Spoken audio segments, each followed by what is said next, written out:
Do you want to say the blessing? You want to say the blessing? Is it your turn? I will. All right, let's call this meeting to order. And Mr. Randolph's going to say the opening prayer. Heavenly Father, we come before you today thanking you for all the blessings you've given us, thanking you for this community, this state, and this country that we live in. Thank you for that under God we were created. And may our leaders remember that truly our leadership and guidance comes from God. Father, we ask that you would be with this group today as we meet to discuss the business of the community. May we have the interest of the people at heart, and that we would do the thing that would be pleasing in your sight. Watch over us as we go through. Be with all of our security people. Be with our sheriff, police, fire departments, all the ones that protect us and keep us safe. Watch over us now and guide us and direct us as we go through this meeting. May your will be done. In Christ's name we pray. Amen. Amen.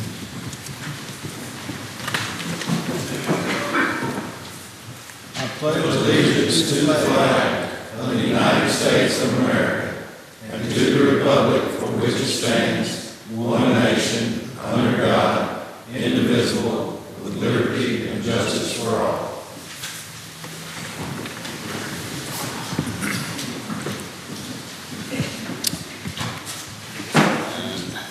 Got to announce this public hearing for the proposed county road aid and local government economic assistance, the LGEA funds, and that'll come up later, so I'm going to clarify.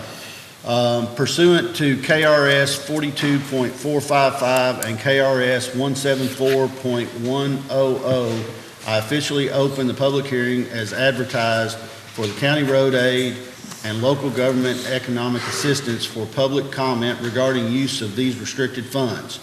The projection for county road aid funds from the motor fuels tax for the fiscal year 18-19 is $796,252 and $166,000 from the LGEA fund from taxes levied on minerals mined in our county, mostly crushed stone. Is there any public comment on this?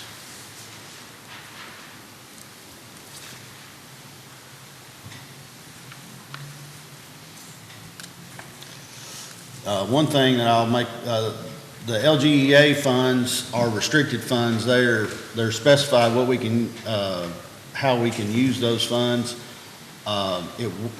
Until this year, it was specified that 30% of it had to be used for asphalt. That has been lifted now, mostly due to a lot of these coal counties and things that were in financial trouble.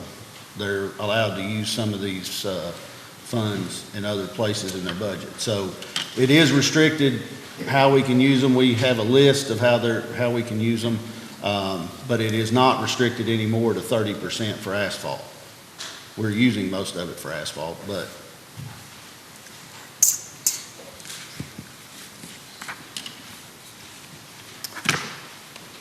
and now I'll open it up for public comment. If anybody has comments from the public.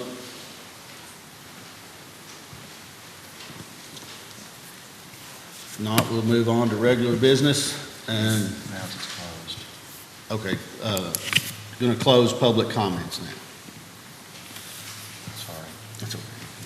Thank you. Need to review and approve the minutes from the April 17th regular fiscal court meeting. Make a motion we approve. Second.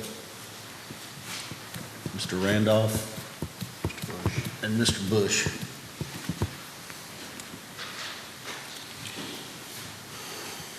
Mary Randolph, Yes. Bobby Bush. Yes. Martin Chandler, Yes. Blake Charlton, Yes. James Spears. Yes.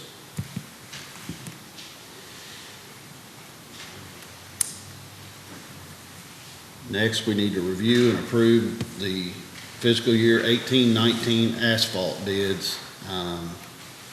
These bids were opened last Friday in our office. They were sealed bids. You'll notice the asphalt bids were very close. I think it's what's 70 cents difference on the top line. It's about 1% difference overall. Charles Dewey's Construction was the low bid. Sam, we've talked about this last. Is there still any pending lawsuits? No, they're all been put to bed. So when I talked to you in years past about potential conflict of interest, that is no longer the case because all the suits have been resolved and have been for probably a year or so. So, I asked him yesterday, he said there was still one pending, that's the reason I was wondering. well, I think the one involved, since he's no longer with the fiscal court, I think that one's, as I said, I think you all are free to vote your conscience. Okay. Are these, simple, are all bids, Jamie and I talked about this yesterday, are all bids lowest and or best quality bids?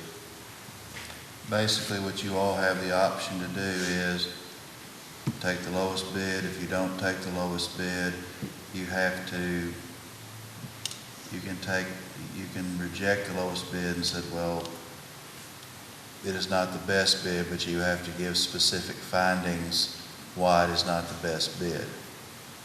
And, but I mean, that's anytime you do not take the lowest bid, you have to explain in detail why it is not.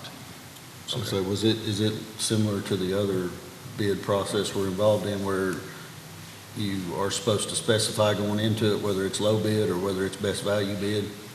I don't really think it's necessarily in this one, but I am saying that if you deviate from the lowest bid, you have to give reasons publicly why that is, you know, the problem with it. I mean, it's,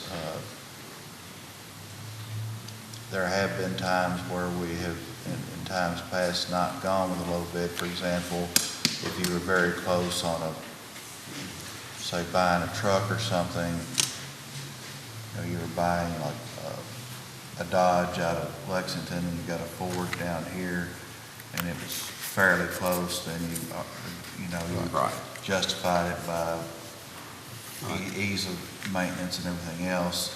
But there has to be, depends on how far apart there are, and then, you know, your justification for it. As I said, you do have to give a straight-faced justification, not just something you can wink at.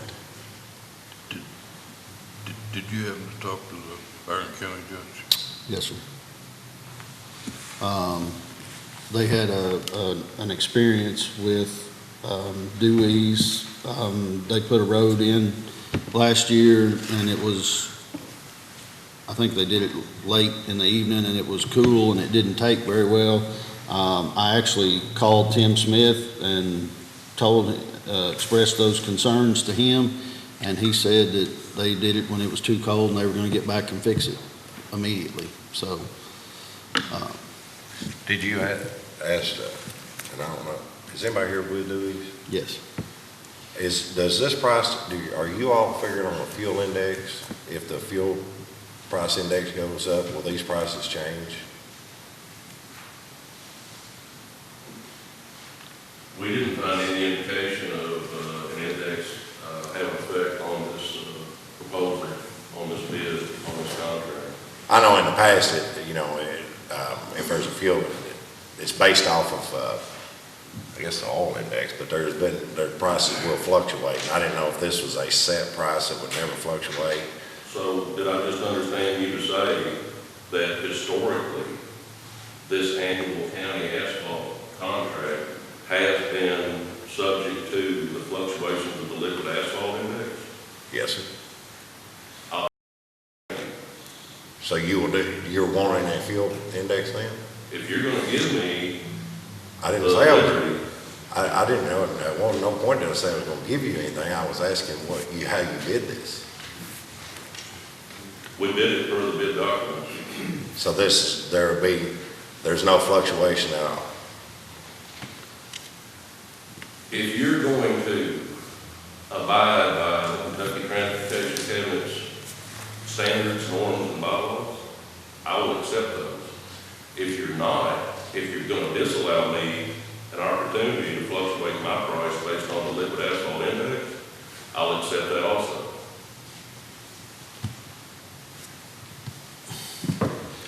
The material put in place has to be done by KYTC. So what he's saying is, if it's done by that, the asphalt index will be in there. Scotty's Contracting will not use that asphalt index. The price that you have right now, we will put it in per KYTC specifications and not fluctuate the price for the entire year. If the price goes up on the asphalt index, we will leave our number where it's at. If that index goes down, we will do the same thing. We will follow that. Our ceiling is where it's at right now. If that index goes down, we will follow it as well. But we will not charge Simpson County any more money than what we have bid at this point. Charles Police Construction concurs. That's not what you concurred to start with. You said you were gonna follow the asphalt index for KYTC. If that had historically been the auspices of which the contractors were administrating. Now, the contract was bid, and the bid documents were a set bid price, which, as per the bid documents, it would be the price that we have in there for the remainder of the contract. But you guys have already said that you're gonna do it by KYTC, that you're gonna accept that index, that you'll raise it up and down. If they were historically had done that and offered that opportunity, if they do not, then it will be at the bid prices for which it was bid. I guess what we're talking about there is a firm bid. Well, they Yours is a both- Firm bid, Yes. so you're not gonna change it. No. No, we wouldn't require that anyway, no. At least while the current contract was in effect. Yeah. Yeah, for the contract that was bid, the 2018-2019 bid sheet. In summary, Charles Police Construction will honor the price that we bid on bid day, okay? Unless the liquid asphalt index decreases from where it's at bid day, then we'll issue a reduction in our price to the fiscal court. So basically, these bids are, they're alike. They're basically bidding this, you're both bidding the same way. So I need a, I would like to say one thing. We've been in business for 46 years. We've done all your work beforehand. You know, we're in the community. If something happens to our mix and you guys have problems, we're gonna be in business. We're always gonna put out the best product. We use Hanson aggregates. They have the highest in limestone sand around in this area. As far as my competitor, I don't know that. I can't say that. But what I'm telling you is quality is what we provide. And we're gonna provide that quality at the price we give you. And we do, I keep hearing this about local folks. We employ a lot of folks around here from Simpson County. So to say that we're an out-of-town company, that's just not true. We do, the House and Food Group in hires well over 100 folks in this area. So we do our part as far as the local area.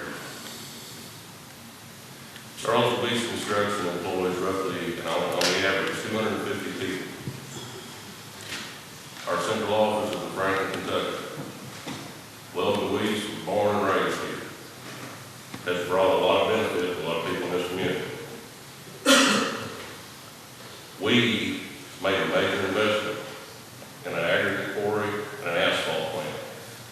Today, the running clock in my head tallies roughly $37 million we've saved the taxpayers of this county and the state of Kentucky, okay? By competing against a monopolistic business. Now, in regard to quality, I'll ask any of you to drive out here to Highway 585, Old City Road, especially in a light rain.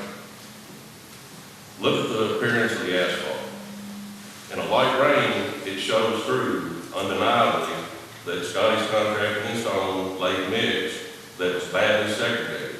What that means is the big rock and the little rock got separated in the asphalt process, and you wound up with a subpar product out there. You can also see roller marks in it everywhere. Okay?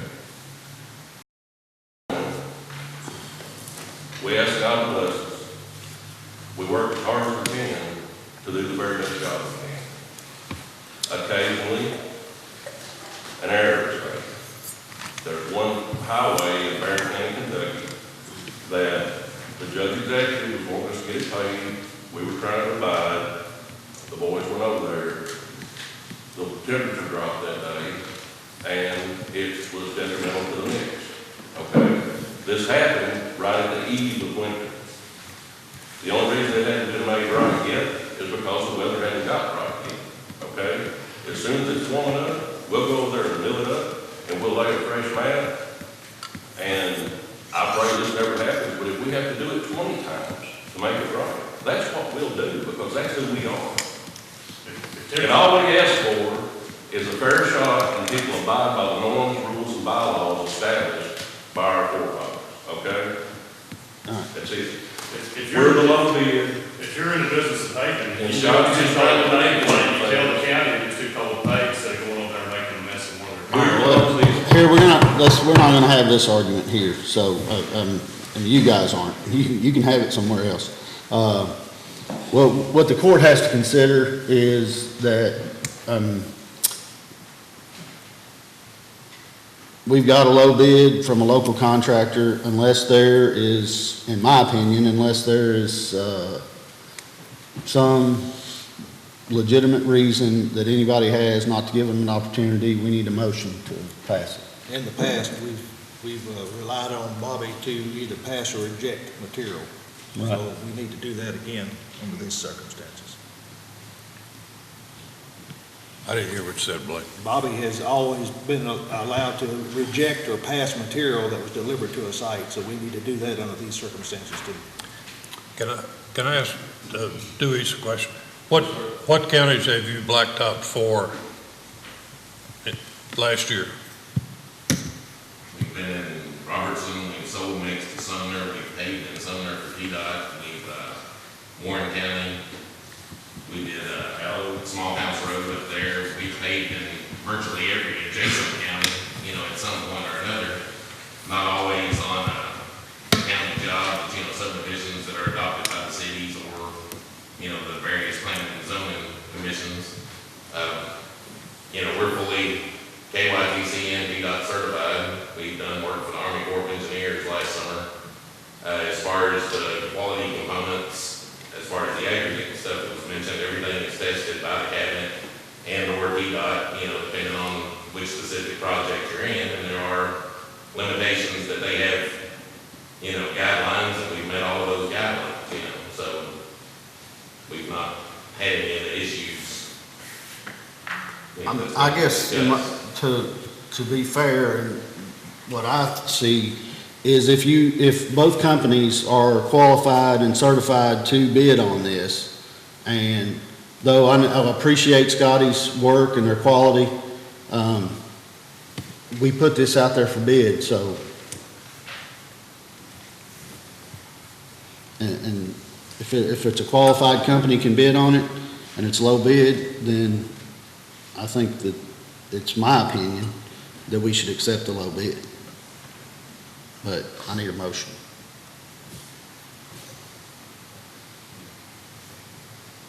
So moved.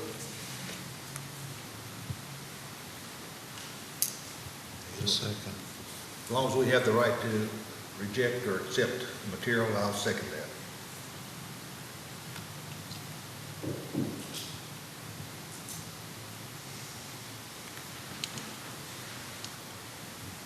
Ready for a vote?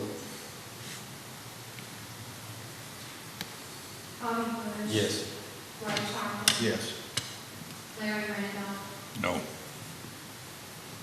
Martin Chandler. No.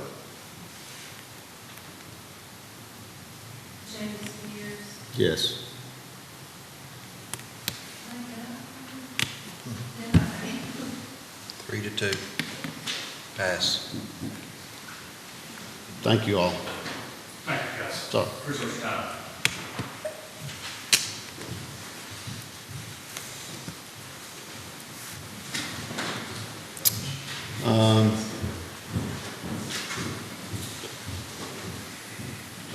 next, we need to review and approve the crushed stone bid And hope they won't have a fight out. I want to say I was hoping the sheriff's going to take a look and make sure they get out of here without incident.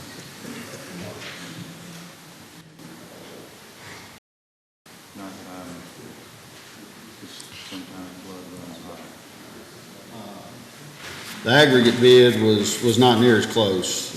Hanson, I believe that Charles Dewey's Construction had this year's rock bid, and then, once again, they're cheaper on every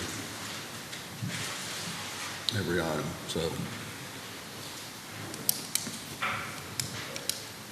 Is Angela here? She's not here, is she? So without debate on that, I need a motion and a second to accept the low bid on the crushed stone aggregate bid. So moved. Blake Second. and Bobby.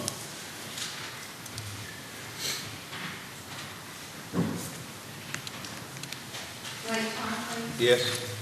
Bobby Wood, Yes. Marty Chandler, Yes. Larry Randolph, Yes. James Spears, Yes. Next, the flex roads. This is just basically, Bobby, you want to? Yes. Please come up to the podium.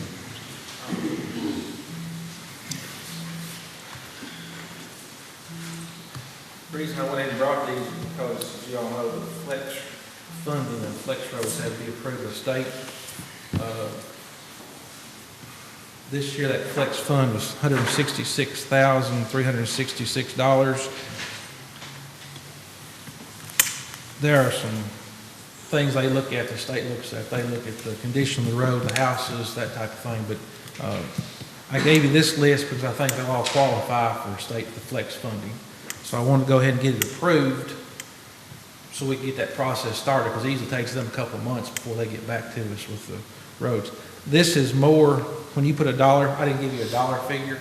When you put a dollar figure to this, it is more than what the fund amount is, but that's the way we normally do it, just to give us a little, in case they reject one, or to make sure we have the full amount of money covered. And so basically, you'll kind of do them in the order that they.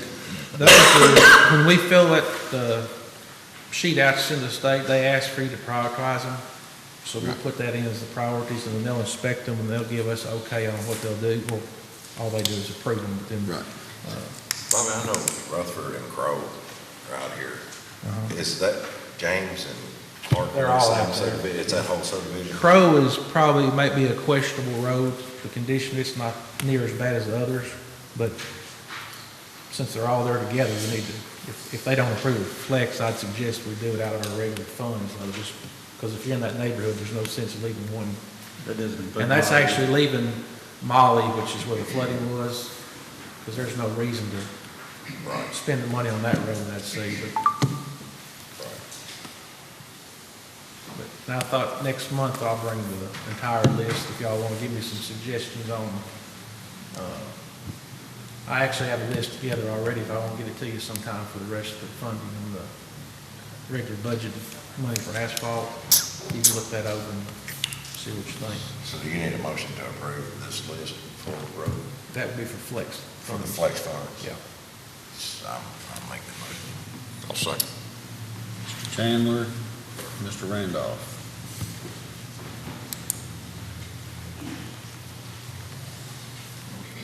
Marty Chandler, Yes. Larry Randolph, Yes. Bobby Bush, Yes. Blake Parkley, Yes. James Spears, Yes. Next, review and approve, approving and supporting a bike route that is, there's a map in the, it's already up around the Mammoth Cave area, and it's already in Tennessee, and they're wanting to connect it. And there's quite a bit of information in here about their,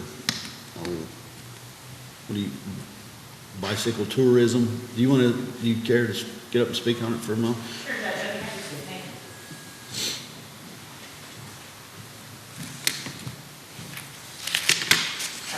Estimate the mic. Yes, ma'am.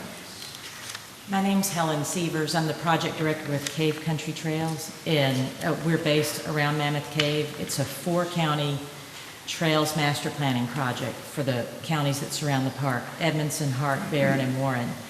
And one of the, what we've done is we've, through a public input process, mapped an eventual network of what we hope will be 1,500 miles of trails, including about 100 that are already inside Mammoth Cave, plus a network of bike routes, paddling trails, along rivers and streams, and hiking and biking and equestrian trails. One of the projects we're getting off the ground to start with is recognizing that on-road bicycling is a popular and growing sport, and we're in a good position to capitalize on 2 U.S. bike routes. One that goes north-south through Tennessee and eventually on down to the Gulf of Mexico near Mobile. And then one that goes east-west. It's called the Trans-America Bike Route, and it's one of the longest of all the U.S. long-distance bike routes. It goes from the Colorado Rockies all the way to the Virginia coast and through Kentucky. The counties nearest us are Breckenridge, Hardin, and LaRue counties. So the proposal here is simply a connection from that route that goes north-south through Tennessee to that route that goes east-west. And you may or may not know, there's a U.S. bike route that stops at the Kentucky-Tennessee state line, just down where the road construction is near I-65.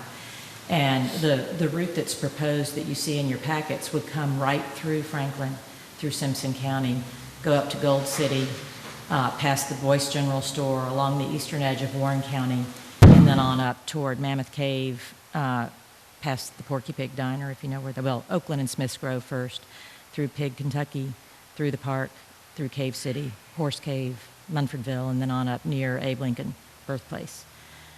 So we think there's good potential for it improving tourism in the area. And we're really only asking today for your approval of the route itself. After the 6 fiscal court approvals are secured, and you'd be number 5, then it is approved by the Kentucky Transportation Cabinet in Frankfurt, and then it goes to the American Association of State Highway Transportation Officials, ASHO, and then they give the final blessing for it to become part of the U.S. bike route system, probably in 2019. You said it went to Gold City. I think it's coming down Highway 816 to 383. Mm-hmm. Yes, sir. Does the city have to approve it? We are actually on we're working on getting on the the Franklin City Commission agenda later this month. The only section that's not state maintained is, I think it's called J. Johns Road, that's just west of here. John J. Johnson. John J. Yeah. Johnson Avenue. Yeah, that's it, thank you. Mm-hmm. That's the city street. That was about 100 came by the house there. That was I was almost on that ride myself, yeah. It was maybe the first sunny Saturday we've had all year. Are they, of course, these are all state roads, so why would the state know? Why would we don't have any control over anything on the state roads? Well, I don't think it'd be proper for the state to say we're doing this without the involvement of the fiscal courts. Are they going to put in wider shoulders or something so people have a place to ride? Because, I mean, I live out of Gold City, and if I'm moving farm equipment, which is pretty large farm equipment, and they come around those curves, even with, the escorts, it can get to be a pretty dangerous situation. So, would they, like put shoulders like 31E going from Scottsville to Glasgow so that they would actually have a place to ride where they wouldn't be in the road, or what do they plan on doing? That's a good question. This proposal isn't looking at making any engineering changes on any of the roads along the route. Now, its status as a U.S. bike route might come into play in the future when there's a road improvement project, and it could be a criterion for making a wider shoulder. The improvement that we would start with, and that's not even at the stage where we are right now for the basic approval, but the next stage would be signposting the route. And Warren County Public Works has already volunteered to handle that work in-house. But, we'll just approach that activity as it comes along. Part of the issue in Warren County is it's a pretty twisty-turny route. In Simpson County, it's a bit more straightforward. You know, it's really just about 5 turns. So basically, if we would be getting signs on these roads. That's right. Okay. I think the bikers out my way are more wary of the dogs than they are anything else. If dogs, they can navigate. Sir, you're exactly right. That's probably the biggest safety challenge that most cyclists have some real concern about, and they often choose their route accordingly. You know, one dog can really take a certain route off the map, you know, at least in terms of the local information that people share. All right, thank you. Appreciate your time. Thank you. Need a, I'll move that we approve the bike route. Second. Marty, and second, and Blake made the motion. Blake Parkley, Yes. Marty Chandler, Yes. Bobby Bush. Yes. Larry Randolph, Yes. James Spears, Yes. Thank you.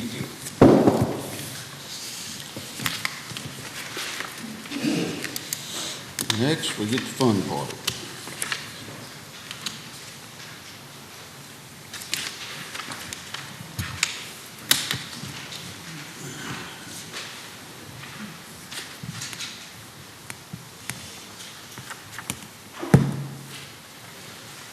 Review the proposed fiscal year 18-19 county budget.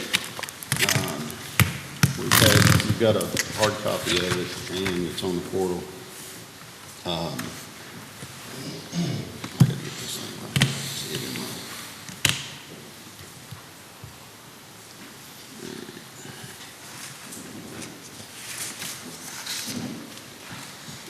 One thing that you'll notice is the total budget.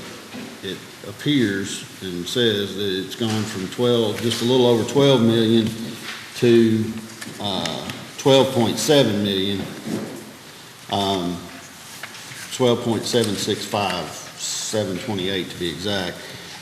What you need to notice in there that most of that increase will come from the $300,000 from the state for Garvin Lane that is pass-through money. There's another 242, I believe, for the Barnstool Road Bridge. So that's 540 of the 700,000. And then there's 109,000 that is carryover money from the parks, $200,000 capital improvements that did not get spent this year, that will be on next year. So the majority of that $720,000 is increase in the total budget is reflected right there in those 3 projects. If you'll notice, most of the other departments, for the most part, have stayed basically level, other than the retirement increase. The total in the general funds actually has gone down right at $100,000.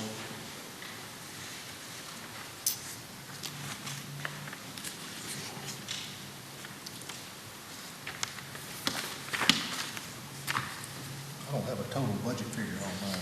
It's on your, it's, That's on the portal. at the top, you'll see the totals. when it says totals tab, you can see it. Yeah, okay. I was looking on this sheet too. At our budget workshop last week, our special called meeting budget workshop, we had ended it with roughly a $66,000 deficit out of the cash reserve. We got another payment in for our LGEA that was more than we expected, a quarterly payment that put that number up from 130,000 budgeted to 166. And we also learned that that money was not as restricted as it once was. There were other places we could use it.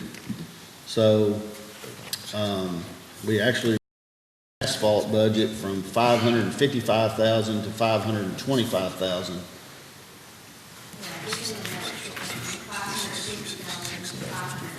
Yeah, yeah, and we reduced that just a bit and moved that money over, and we're able to balance the budget to where we're not taking any money out of cash reserve this year, even with all the pension increases and everything.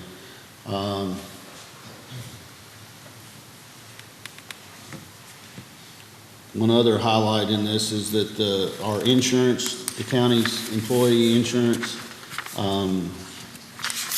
increased slightly.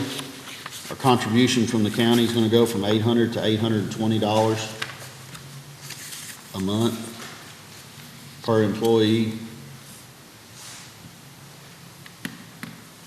And it's basically the same plan, the premium plan, with a $100 increase in the deductible. And it'll be $5 from the employee's check out of each pay period, like $2.50 a week is it.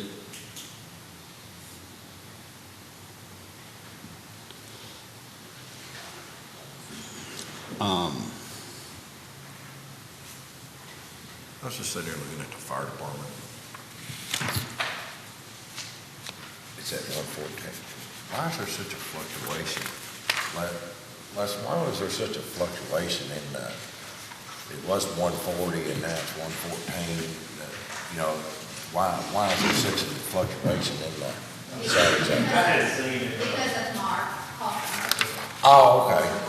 Okay. All right. I just couldn't figure out why that would be, because I didn't think that you all would take a major pay cut like that. One question. Took a while. Jared, Yes, sir. on the fire department coming up sometime in the future, and that's important, please. Well, that's what the fire. I'm sorry, I couldn't hear you say. The money, the fire truck has been deleted, where we got that other one paid off. And we talked about buying another one through the city. Isn't that important that be in here?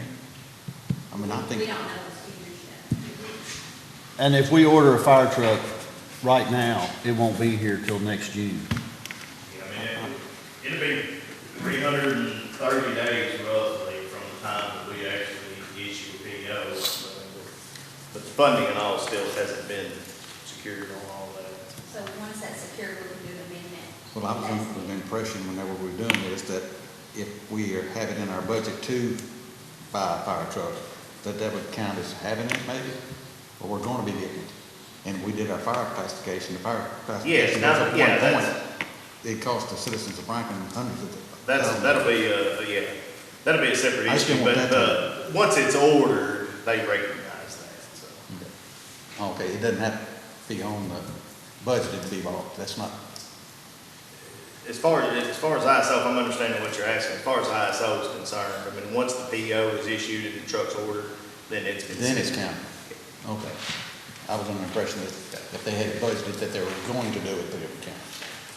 And one reason we didn't put it in the budget is because we're gonna reapply for the FEMA grant next year. Okay. And we're basically we got turned down for the FEMA grant this year for the fire truck, but we'll have time to reapply for the FEMA grant in February next year, and it'll be either approved or denied in April, which will be before we actually have to pay anything on the new truck.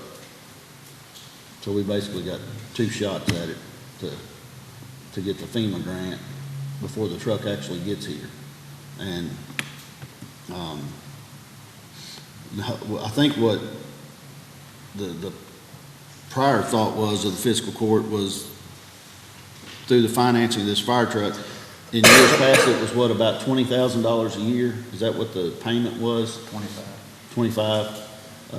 And that we would be able to just try to get this financed to where that was basically the same, maybe even a little less than $25,000 a year for this truck. But it probably won't be in this year's budget. Well, the main concern I had was that I understood it, that if we had one budgeted to be bought, that when they did the classifications for the county, they'd take that in consideration and they either lower or wouldn't raise it. Is that correct? Yeah, once it is ordered. Or it has to be ordered, though, is what you're saying. Once there's a PO issued and we order the truck, then ISO considers it. At that time, oh, okay.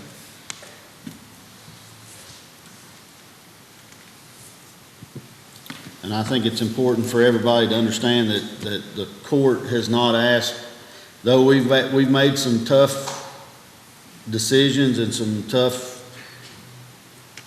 it's hard to call, we've cut some proposed increases. We've basically tried to hold this budget flat to what last year's budget was and help each department as much as the fiscal court possibly could with the pension increases. And we're able to do that and balance this budget, so. Well, let me bring up the big elephant in the room again then, because I think we're shortchanging the jail. I asked them to give me some figures based on hypothetical number of inmates. They're asking for 695 at a 266 count. If we closed the jail, we'd be having to add about 1.5 million. If we housed only county inmates, we'd be having to pay about 2.2 million. So I don't really see that their request is that far out of line, at 695,000. That 2.2, that's not accurate at all. That's what I got. They're asking for about $220,000 more than they asked for the year before, last year, than the county put in. There's no increase in inmate numbers and no increase in employees. No increase in revenue. I'm not sure where the justification is for increasing the budget $225,000. Well, I just feel like I can't micromanage the jail. I feel like they know what they need. I'm gonna say this again. Go to the mic.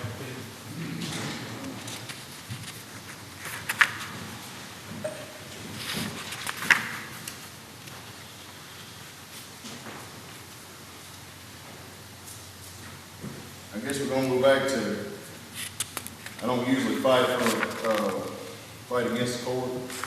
I don't usually go against the court. 7.5 years I haven't gone against the court. I got to go against the court. $100,000 increase I'm glad above you that. said that, because the past 3 years, which you don't know anything about, I have covered the shortness in man hours. We brought in enough revenue to justify that. That's one of the increases, Jamie. The budget, hold That's one on, of the major increases plus the pension. There's your difference. our budgeted payroll number is identical to yours. It is your payroll number. The biggest difference in our budget or my budget and the budget that you presented is we are more accurately reflecting your revenue number, and that's 90% of the difference. Okay. And we're budgeting you for 266 state inmates. We average about 274 this year. That number, there's nowhere else to put them. They're not going to cut our state inmates this year or in this budget cycle from the state. I mean, I just don't know what the justification is with no more inmates and no more revenue that we can increase by $225,000. My utilities are $120,000 a year just on the water. I get that. It's the same as it was last year. You know what? I'm fighting a losing battle. You do it your way, and at the end of it, I'm going to professionally say, I told you so, sir. Thank you for your time. Thank you. What is your numbers right now? I don't know what it is today, Marty. That's been part of this thing. I always have an accurate number when you ask me. Today I do not have it. I'm going to say around 312. Okay, That's total. I know. That's total. I don't know the breakdown But as far as what the state is versus the county. But would you agree that you are averaging the 272 to 276? Yes, but I'm just asking. yes, sir. And I'm so- agreeing with you, but we are budgeting on, we have, and I don't know if I should say this on camera, but I'm going to, we have 232 beds, and we are budgeting over 266 on state banking. Well, but That's we not are, safe. but for the last 2 years, at least the last 2 years. You're gonna run out of money. We're at flat, we're evening out. Now I've got to have some help. Well, We have for done that- this for the last 7.5 years, and we have reaped the benefits of it. This community has reaped a lot of it.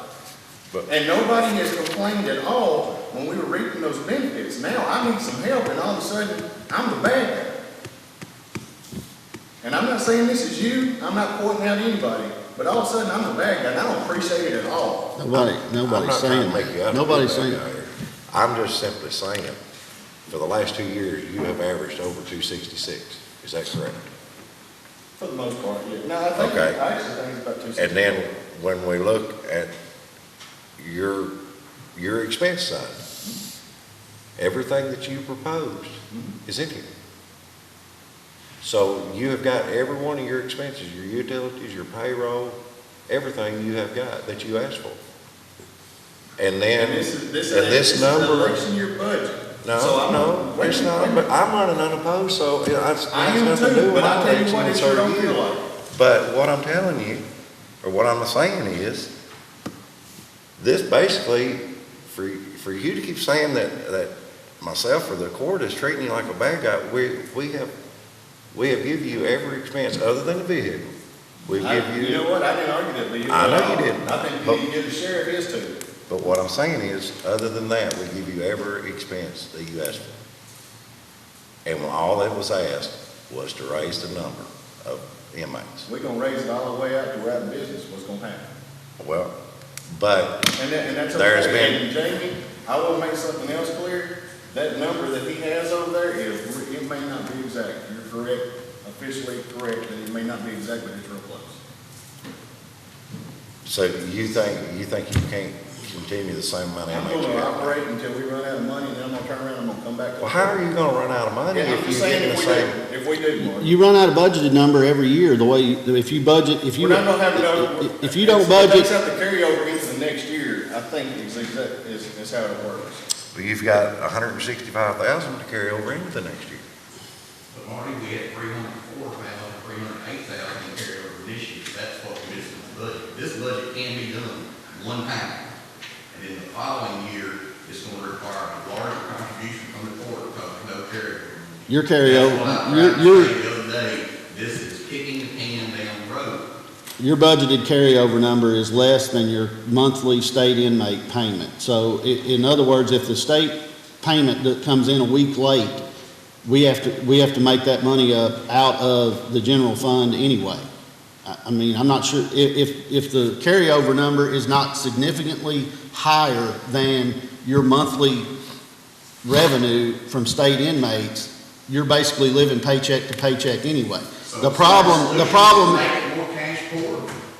The problem now is your budgeting cash is more cash poor than what I'm budgeting, because I'm budgeting a more accurate revenue side than you all are. And what's happening is we're gonna run out of money in your budget on the revenue side by the time, with 5 weeks left in the year, and so we're having to make transfer budget amendments in order to make payroll for the last 5 weeks of the year. Let's be clear on what we're talking about. We're gonna run out of budgeted revenue line items, is that what you say? That's correct. We're not gonna run out of money, okay? We have revenue. Okay, that revenue has traditionally been carried over year to year to make the budget from the county contribution less and less. When we first started this, back 2002, 2003, we did a payroll tax that designated $750,000 a year to the jail. The jail has never got $750,000 out of payroll, ever. I don't think we ever designated that. It's headline news. Brent, let me ask you something. Where do you get that carryover money from? It's when we budget our state inmates based on what we've been. You budget a lower number than what you actually have. Well, we budget what we had traditionally done. In the years past, we've been able to add inmates, and now we've maxed out the building. We can't add any more inmates. But like I say, this number here But is what not happens as if it's high. low, Barney? Well, what happens if you budget 255 and they still do? But But in the last 3 or 4 years, every year about this time, the revenue side is lower. Department of Local Governments will not let us increase that till that revenue actually comes in. Then you're carrying out of the cash reserves, which is a number based on, that number is there because you figured the inmate's low, and then there's a carryover from the year before, or what from the are prior you year. gonna do in 1920? The same thing we're doing right now. You're going to have to increase the budgeted amount from the county, that's what I'm saying. You can do it one time, you cannot do it every year this way. Because that number's gonna have to stay the same from this point forward. In fact, it's probably gonna go down, because as county inmates grow, state inmates will have to follow. And in 2023, it cuts 390,000 out when they jail's paid Exactly, off. that's what I'm trying to do, is phase this thing across And until that's- we get there. But there's, And this budget's got you up $100,000 over last year. on paper. County Over contribution. last year, but it also is 180,000. Well, I haven't seen, I have not had the privilege to see the budget, that y'all are looking at, so I I can't. went from 470 to 572. Okay, what were the budget numbers for the carryover in that budget, Larry? 165. 216, 218 last year and 165 this year. Okay, but what was the actual carryover number? Well, it looked like you're looking at 305 almost. Right, 305, so we're cutting 305 down to 165, so we're cutting 140 out.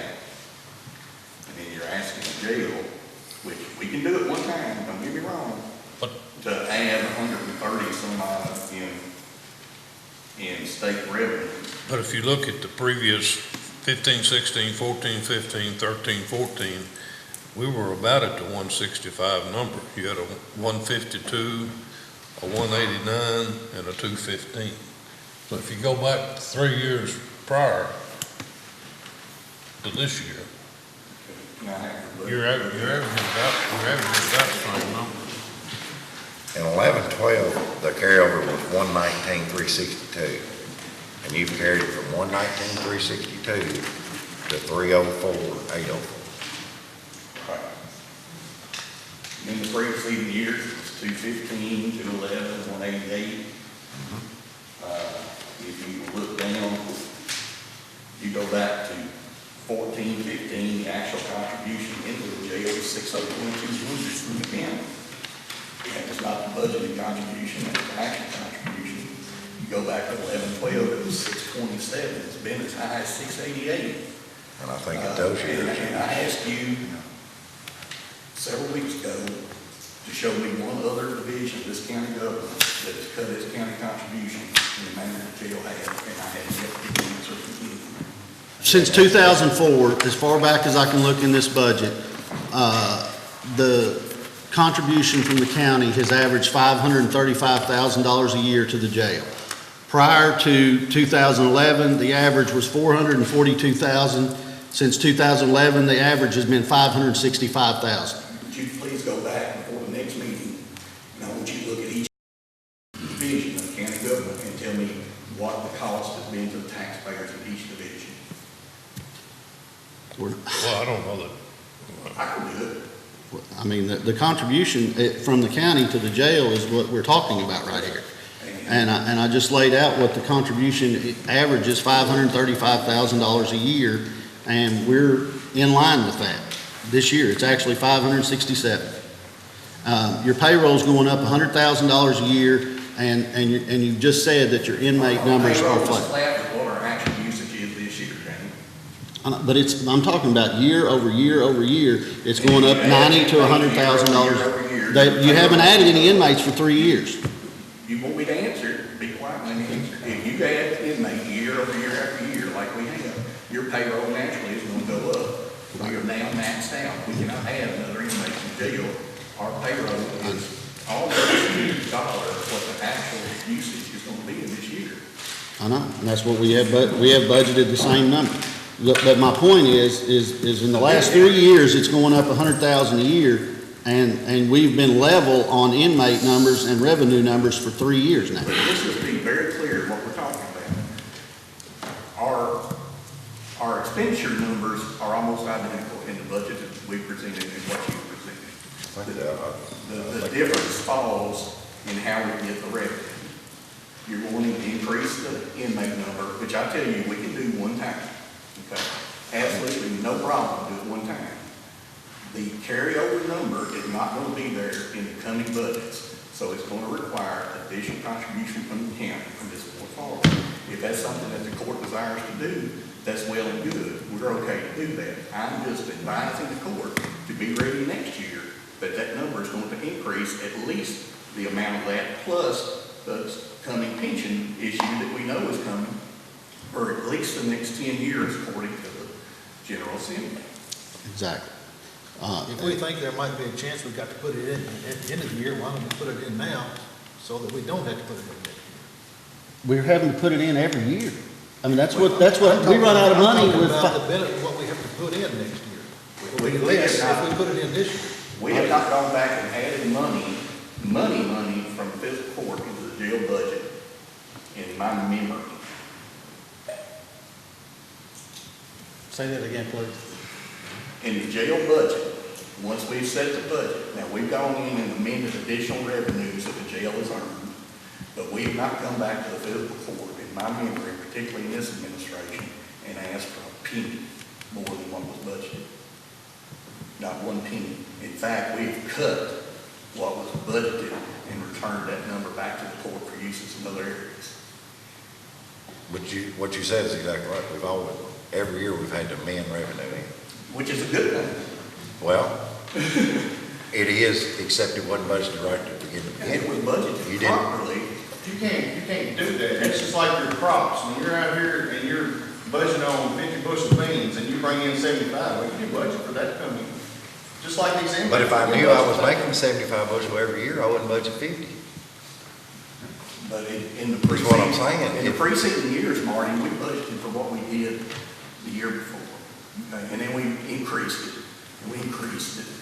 And now we're maxed out. We can't increase it, not one more person from where we are right now. We are averaging 316 people in the jail that is designed for 232. Okay? If we have an influx of county inmates, those state inmates are walking out the door per DOC, and if we don't put them out, they're gonna come get them, and they're gonna get more, and they're gonna get us way down to where we're gonna be in some serious trouble. I'm just telling you. And thank God the General Assembly did not pass the Justice Reform Bill that Sam was talking about.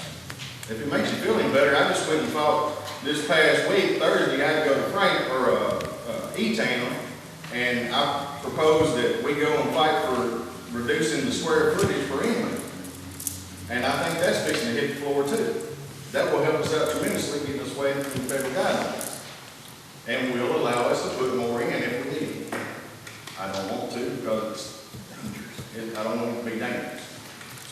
There's jails in the state of Kentucky right now that have 211% of capacity. They don't have any, I understand that.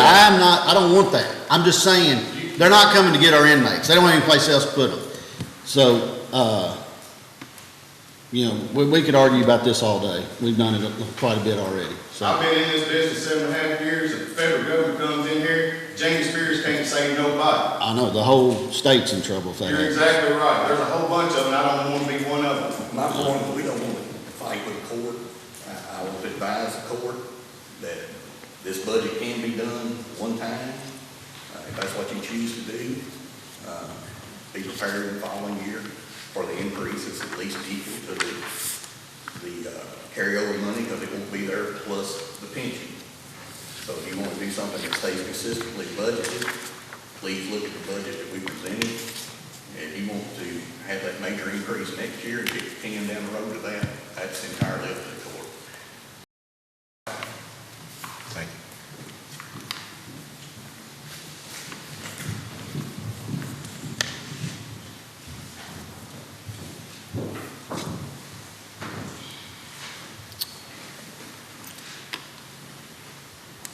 Any other questions on the budget?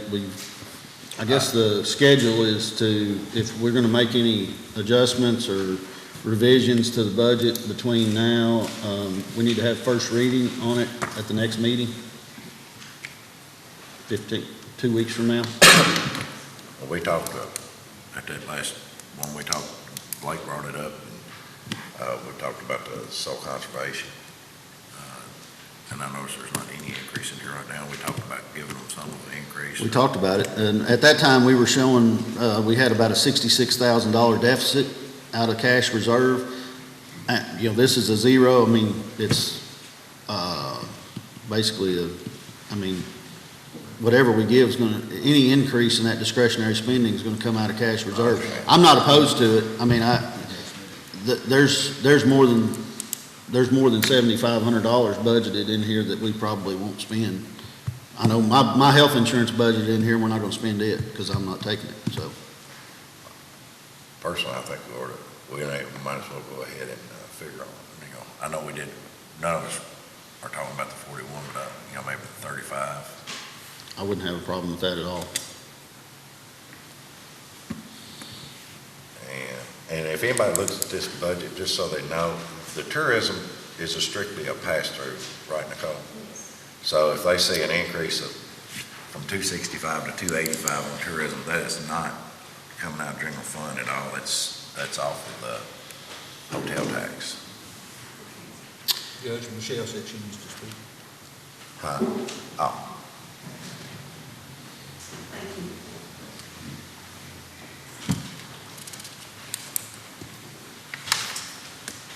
I would like to address an apparent misconception that as far as the funding to the Conservation District, I spoke of this the last time that I talked to you all, but I did not quote the actual statute.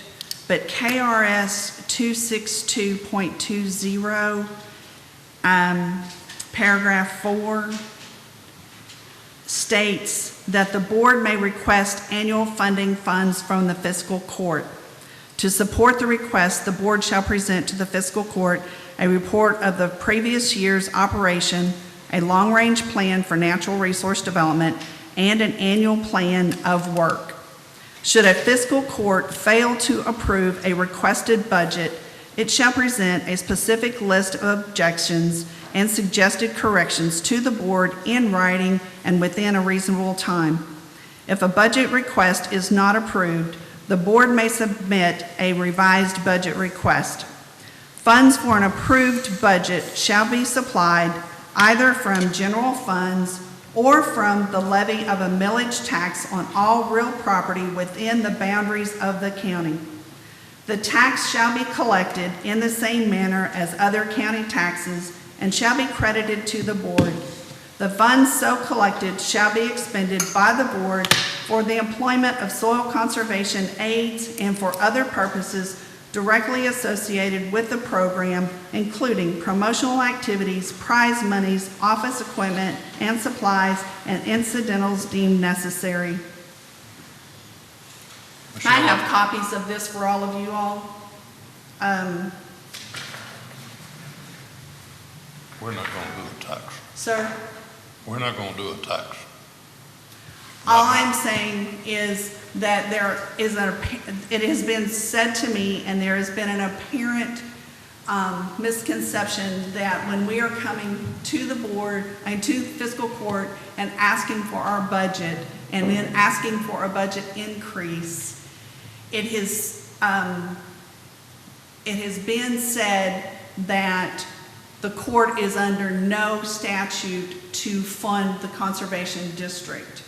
All I am doing is reading the KRS statute for how we get our funds. This is, prior to this year, to this fiscal year, fiscal court has funded the conservation district to $23,060. That $23,060, we have not come to the fiscal court and have ever asked for our complete budget to be funded. But according to this statute and the way I read it and understand it, is that this is how the conservation district is to be funded, is through the general funds or through the levy of a millage tax.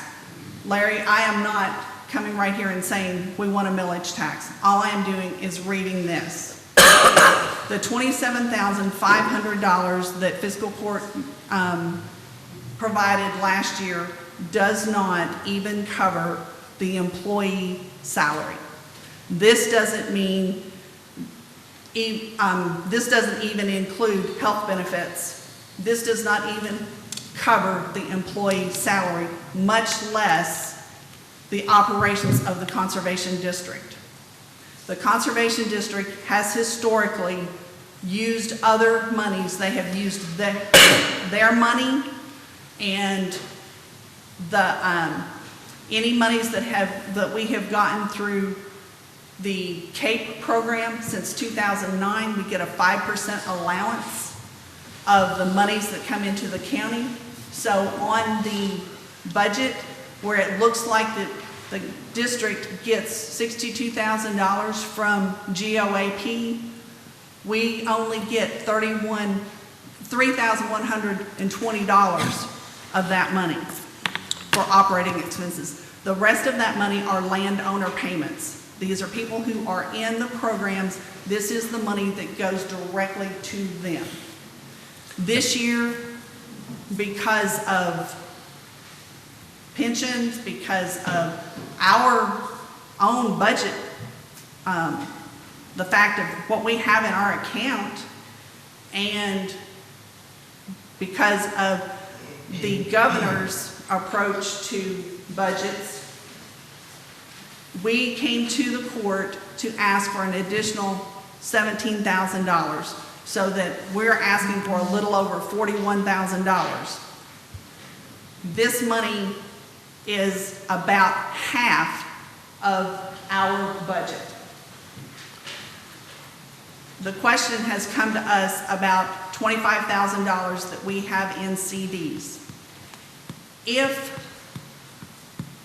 Even if we get the $41,000 from the court, we will be spending that $25,000 for our budget this year. We do not know yet from the state, from the Division of Conservation, what monies they will be appropriating to us.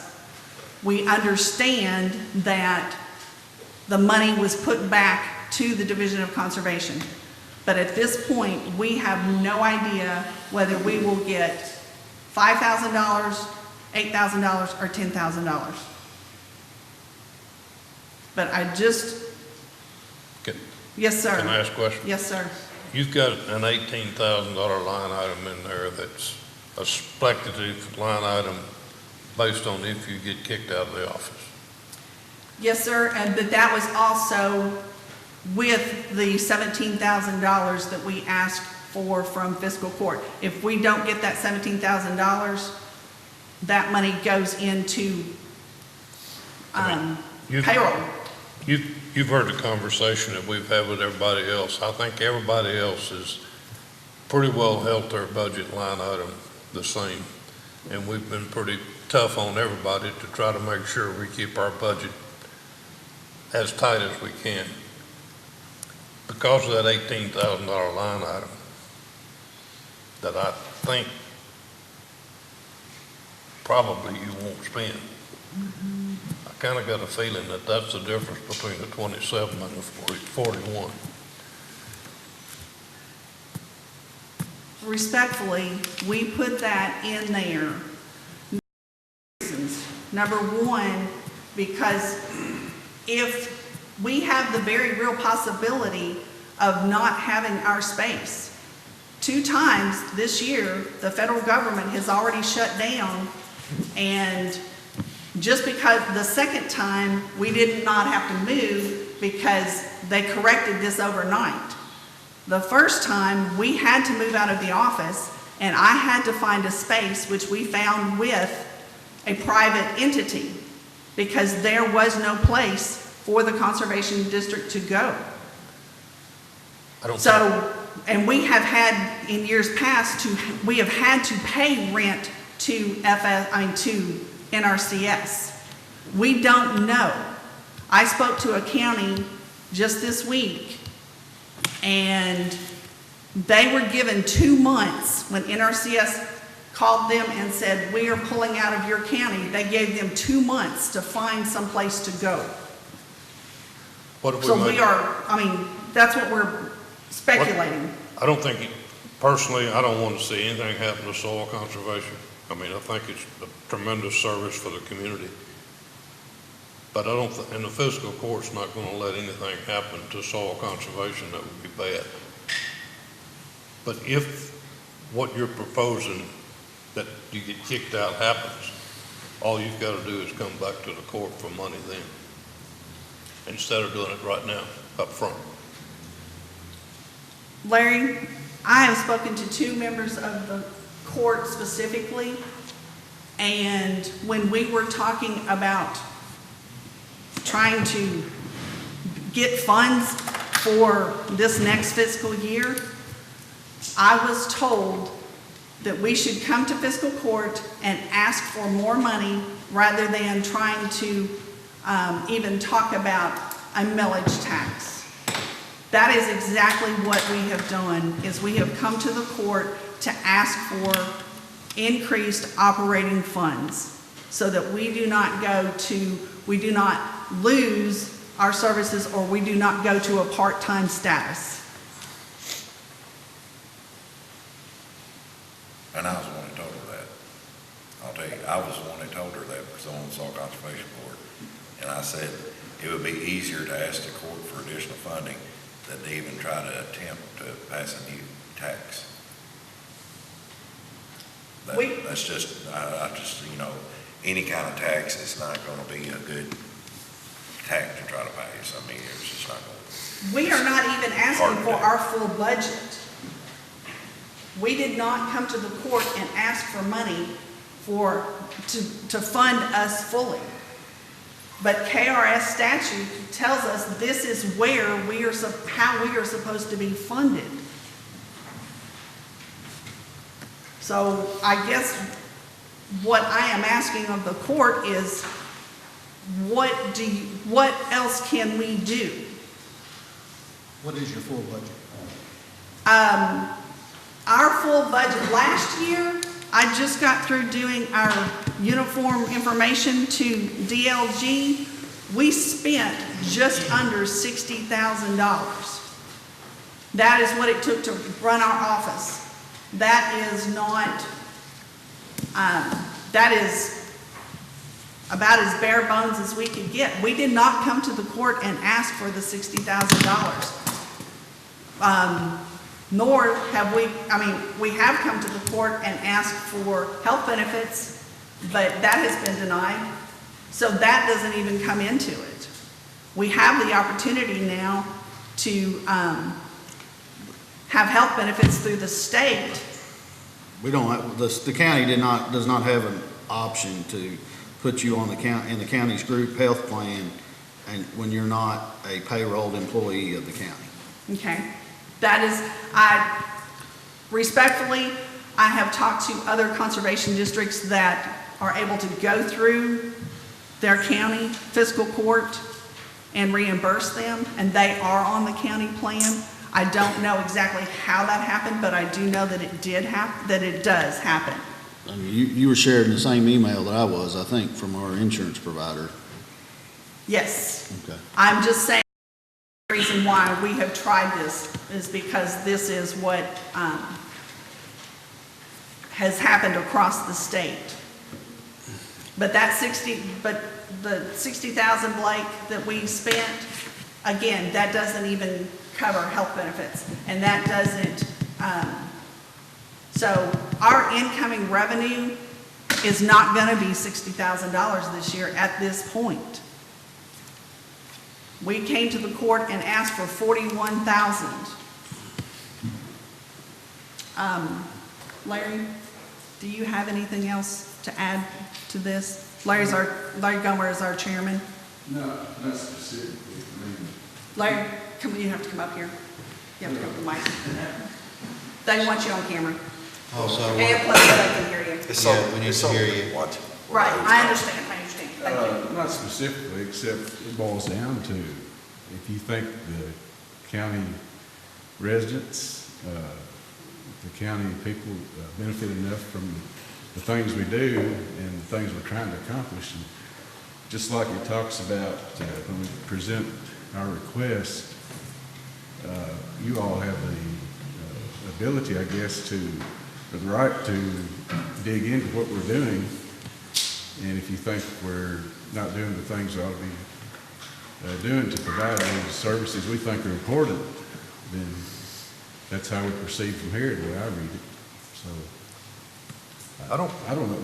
Michelle has educated you all very well over the past few months. So I agree. The return on investment for soil conservation is probably some of the best money we spend as far as returning, I think, what's it, $632,000 Yes, sir. last year to the county? Yes, sir.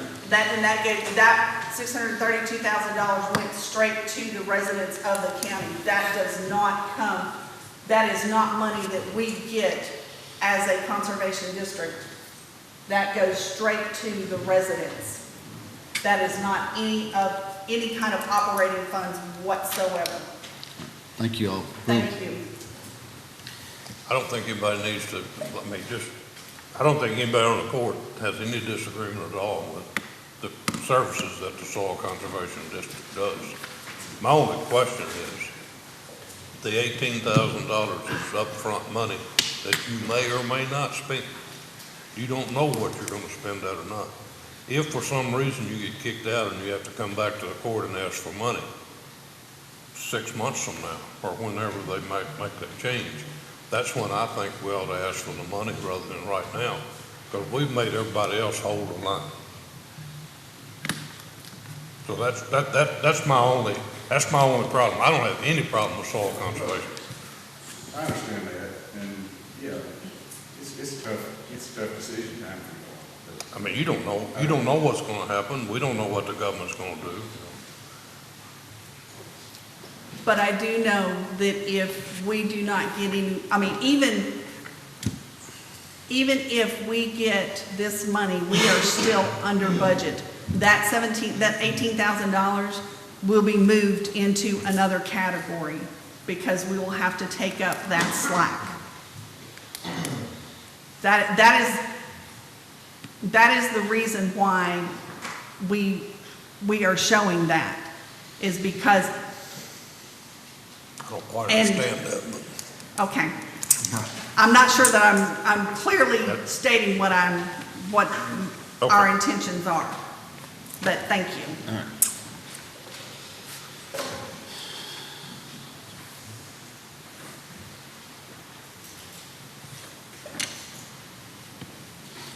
Any other questions on the budget? Huh? If it's something like No, we didn't decide. I mean, we're gonna have first reading on the 15th. Is project graduation come out of a line item in this, or is that supposed to be a set? Because I know I don't see it in here, and I know. Services to children and youth. Okay. That's where it comes out of? Okay. I was thinking that just goes to the Boys and Girls Club because it had listed out there, so I didn't know. A portion of that is right. Okay, all right.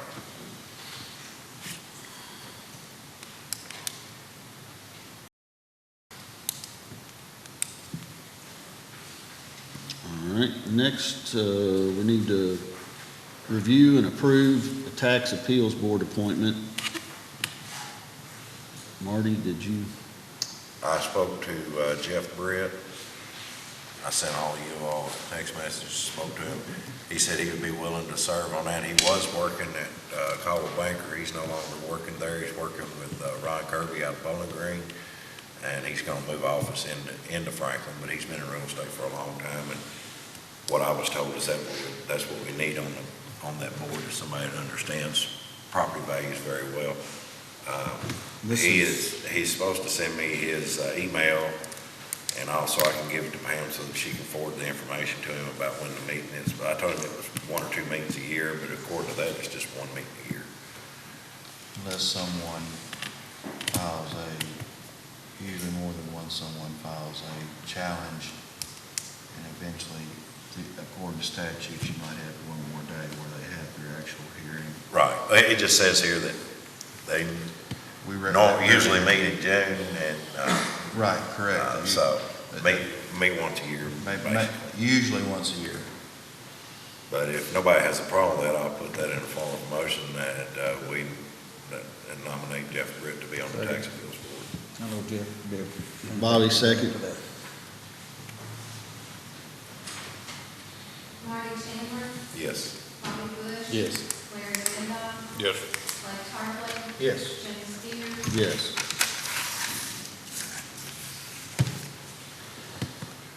Have you already done your appointment?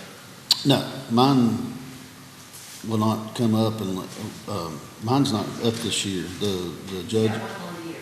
Right. And the conflict was that, one of the thoughts was that Michelle Estes could be the court's appointee, but if Jeremy wins. Michelle Harding. Or Michelle Harding, I'm sorry. We're not- Not Michelle Estes, I'm sorry. Michelle Harding. You're on my brain. But if she would take Jeremy's spot if he gets Right. elected, so there's. Okay. But there's a year left on that term, so. All right, do I need to do that, the insurance thing now, or wait till my comments later?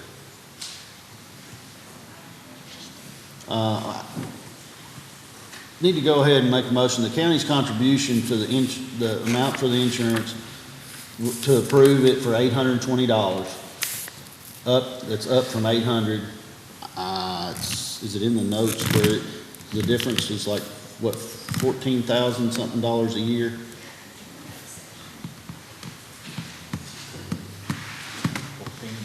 Additional 18,000. The deductible The deductible went up $100 on the premium plan. Do what? Did the deductible go from 25 to 27?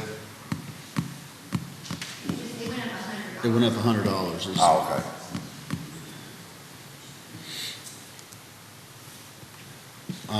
And if, also need a motion that anybody who waives the county's insurance gets a $500 voucher that comes on that little card. You can buy dental with it, you can use it for a, Well, you get $500 when you waive your insurance, you get $500 when you put it on SSA card or put it towards general insurance on your plan, you just, that's if you waive Right. $500. Yes. I just need a motion to accept that Blake and Larry.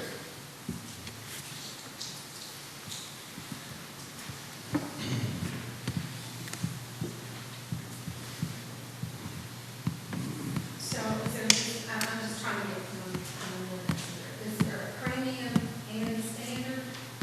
Yes. And the county, the A20 will cover the standard plan in full. It'll cover the premium plan up to $500 or $5 per pay period contribution from the employee.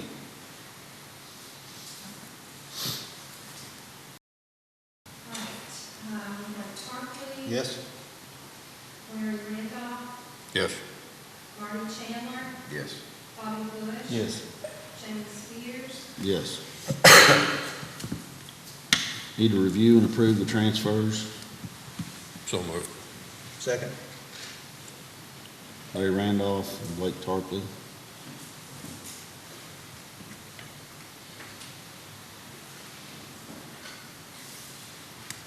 Larry Randolph, Yes. Blake Hartley, Yes. Marty Chandler, Yes. Bobby Bush. Yes. James Spears, Yes. Need to review and approve the bills and claims.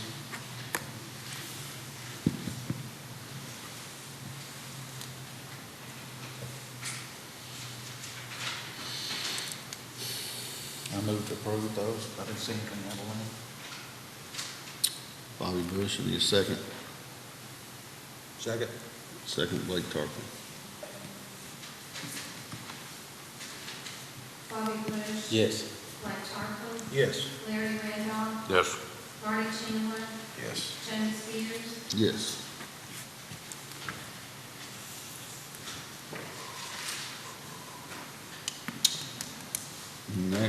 I've done all the damage I can do today. Magistrates have any comments or?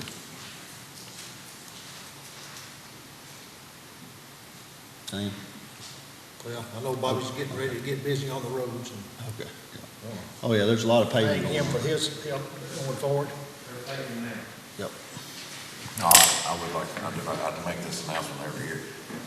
Planting season, please be careful where everybody on the roads. There's a lot of farm equipment moving up down the roads now. And, people are running pretty hard, so I know the sheriff has to watch. There's a lot of people who take a chance every day on that, so just ask if you're out in the country, please be careful. Finally got around to planting season. Yeah. I got some dry weather.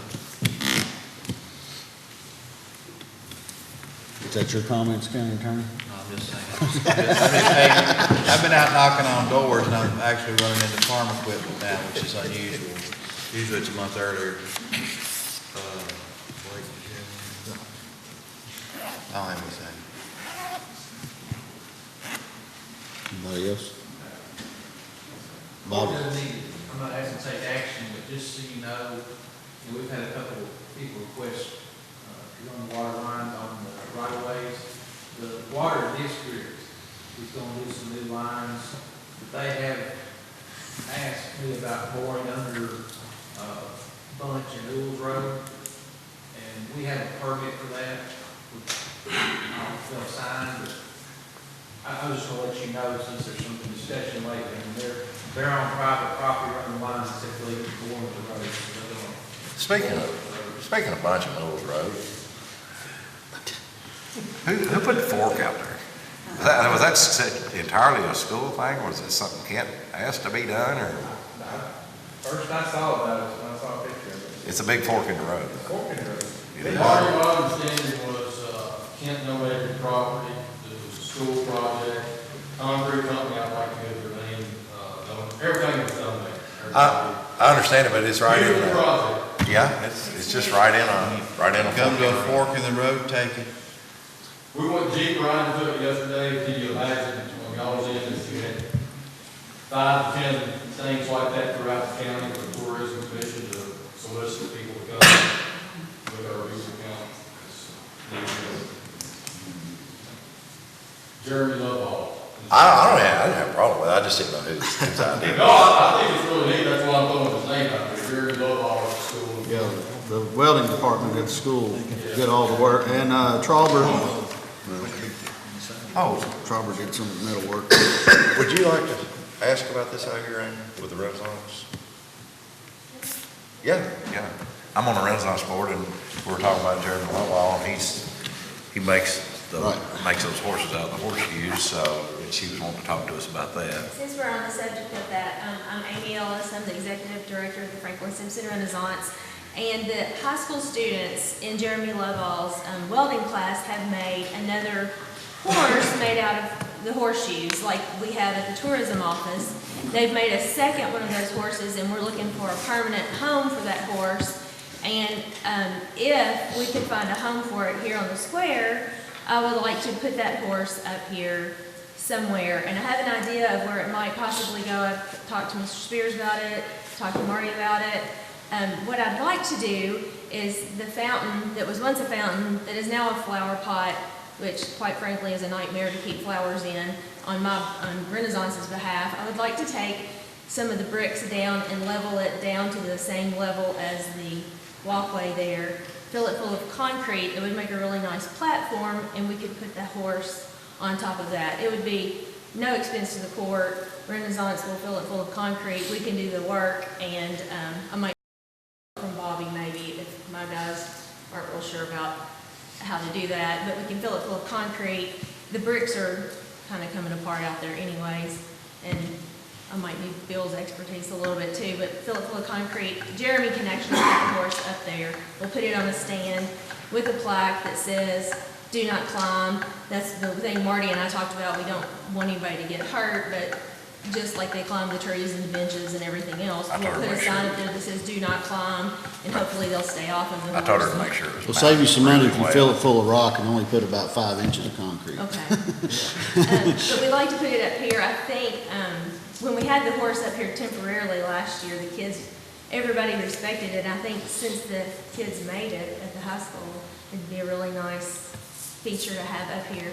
And if that's not the place for it, that's fine. I just thought it might be a nice spot I for think it. it'll look good coming down Main Street right there.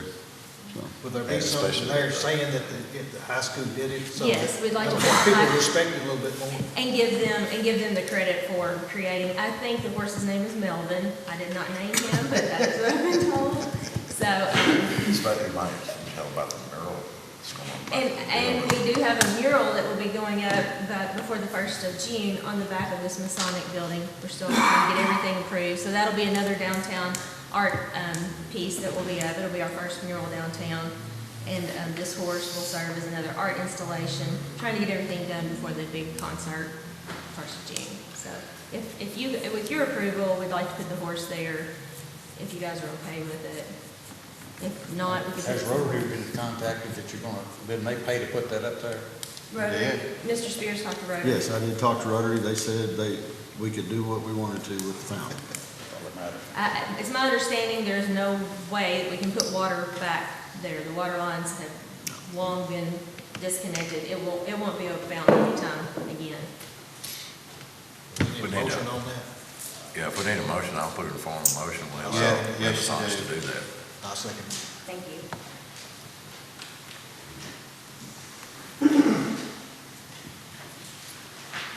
Marty Chandler, Yes. Blake Parker, Yes. Larry Randolph, Yes. Bobby Bush. Yes. Jamie Spears. Yes. Sheriff? No report? Les? Very good. Make a motion, we adjourn this meeting. I need a motion. So move. No executive session? Not from Not that I know of. Move we adjourn. Larry Randolph, second.